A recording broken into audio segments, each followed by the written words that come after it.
The ear of the most powerful man in government, but scrutinized for every action, word, and even outfit. So just what is it like being married to a president? I'm really proud of Laura. I want to thank you for hosting this, darling. You're a great First Lady. One time I was giving a speech and I said, Laura is the greatest First Lady ever. And then I realized my mother was there.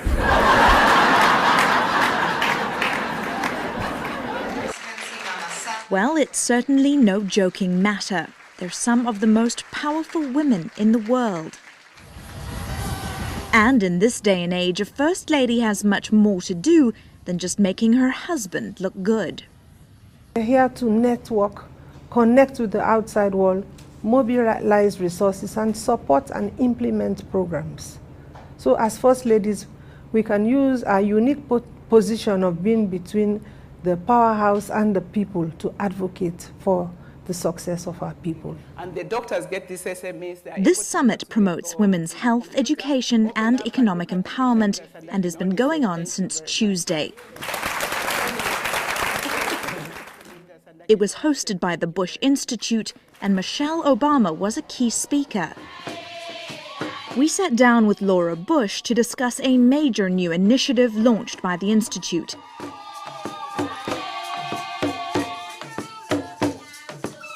As well as some of the organization's past successes. We're working now to add the testing and treatment for cervical cancer to the cervical and breast cancer to the AIDS platform that was set up already, that is already set up because so many countries in Africa used PEPFAR and we're able to set up a platform there that we can add on to. And cervical cancer is the leading cause of cancer death among African women. It's more predominant in women who are HIV positive because their immune systems are lower, and so they're more likely to develop the cervical cancer when they get the HP virus.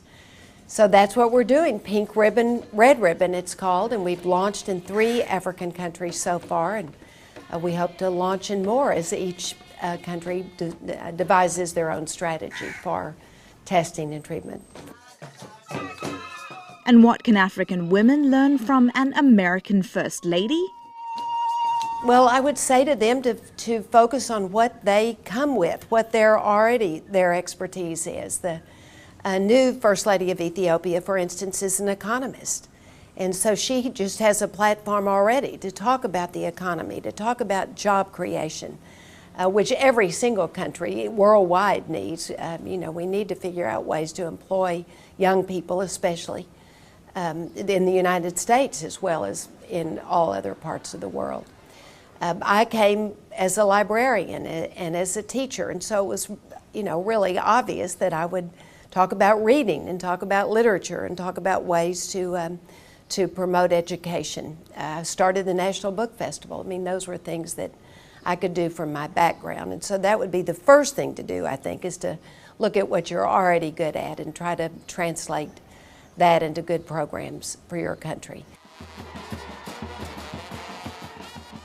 The lucky thing for wives of leaders is that we don't have every problem on our desk like the leader does. And so we can focus and make an impact in one area or 2 areas that we already know about or that we can focus on to be helpful for our countries. It's summits like these and the initiatives that empower and help women that's set to change Africa's leadership landscape, where more and more women will take on top jobs, and it will be the first husband's turn to make them look good. Robin Creel, Dar es Salaam. News that moves. eNCA.com.